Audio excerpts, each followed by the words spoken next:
Kertas dikenal sebagai media utama untuk menulis, mencetak, serta melukis, dan banyak kegunaan lainnya yang dapat dilakukan dengan kertas. Kertas kita butuhkan di kantor, sekolah, rumah, atau jalan. Ada yang seperti kardus, buku, brosur, kalender, hingga koran. Bahkan ketika menjadi limbah sekalipun, kertas masih banyak manfaatnya. Limbah kertas dapat ditingkatkan fungsinya menjadi souvenir, kerajinan tangan, alat bantu rumah tangga, sandal, tas, dan sebagainya. Sungguh, kertas banyak manfaatnya.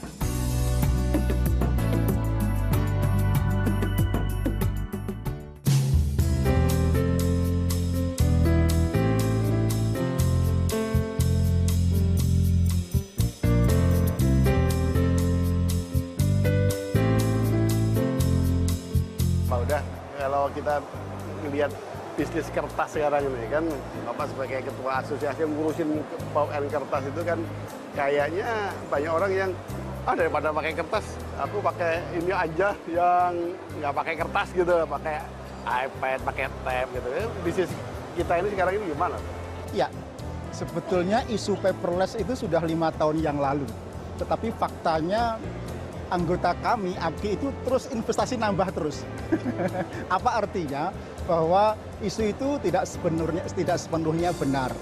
Bahwa di luar negeri ada koran yang kemudian turun atau tutup, itu saya kira bukan karena digantikan oleh digital atau gadget, tetapi lebih pada manajemen internalnya yang tidak bisa menyesuaikan dengan tuntutan informasi.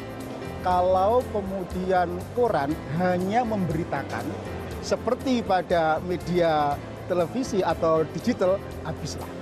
Jadi harus dia mempunyai sisi segmen yang lain. Itu yang pertama. Yang kedua, kertas sebagai packaging, sebagai kemasan, itu saya kira tidak akan tergantikan. Karena seiring dengan pertumbuhan ekonomi, pertumbuhan penduduk, setiap material, setiap yang diperdagangkan pasti butuh kemasan dan pasti masih membutuhkan kertas kemasan. Dari 10 juta HTI yang disiapkan oleh pemerintah baru terpakai nggak sampai 4 juta hektar misalnya. Kemudian dari segi keunggulan musim, bahan baku atau kayu yaitu yang dipakai untuk bahan baku kertas tadi, di Indonesia tumbuh 4 kali lebih cepat dibanding dengan di North Amerika atau Skandinavia.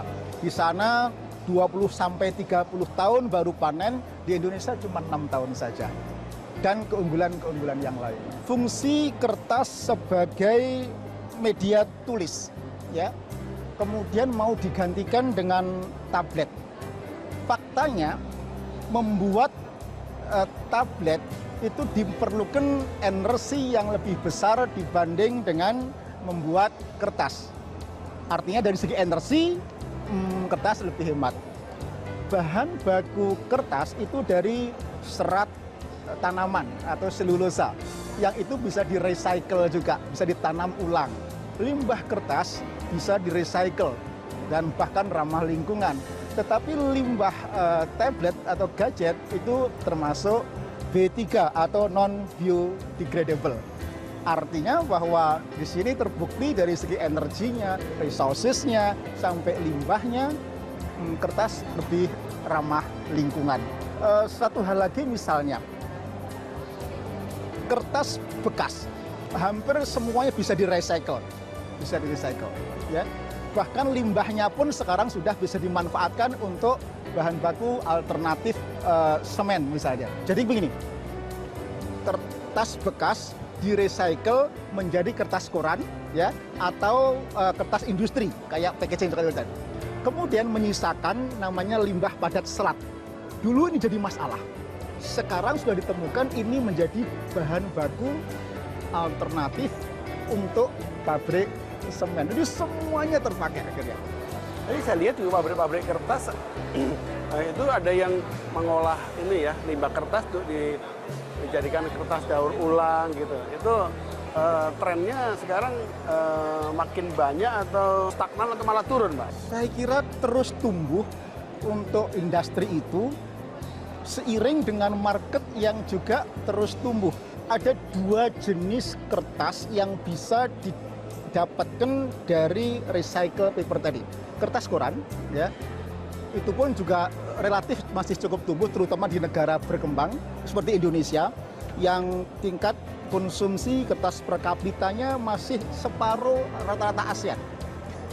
Jadi ASEAN itu kira-kira 65-70 kg per kapita per tahun, di Indonesia masih 30-an kilogram per kapita per tahun. Jadi seiring dengan semakin well educated, maka dia akan semakin naik. Begitu. Untuk kemasan tergantung pada pertumbuhan ekonomi dan penduduk.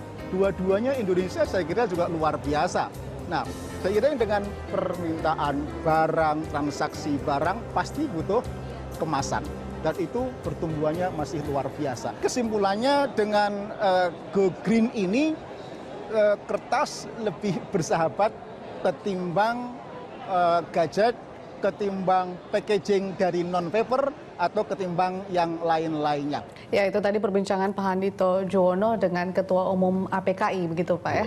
Oke, saya ke Pak Suhendra dulu. Apakah kemudian dari kebutuhan kertas yang semakin minim dan tersubstitusi dengan media digital, APP sendiri melakukan semacam inovasi atau diversifikasi produk untuk menyiasati pergeseran kebutuhan kertas dunia ini, Pak? Oke, terima kasih Mbak Vero. Saya dari Asia Pulp and Paper Group atau biasa kami menyebut dengan APP Group. Kami pada prinsipnya senantiasa melakukan riset dan inovasi. Kami tidak pernah berhenti melakukan itu semua. Kami melihat bahwa era digital sebagian menggantikan posisi kertas yang sifatnya komoditi. Tetapi untuk kertas-kertas yang sifatnya memiliki value added, tetap tidak bisa tergantikan. Seperti apa misalnya, Pak? Seperti kertas-kertas yang sifatnya khusus. Di samping itu, kami juga senantiasa mengembangkan untuk kertas-kertas industri atau kita sebut dengan packaging. Dan kedua adalah kertas tisu.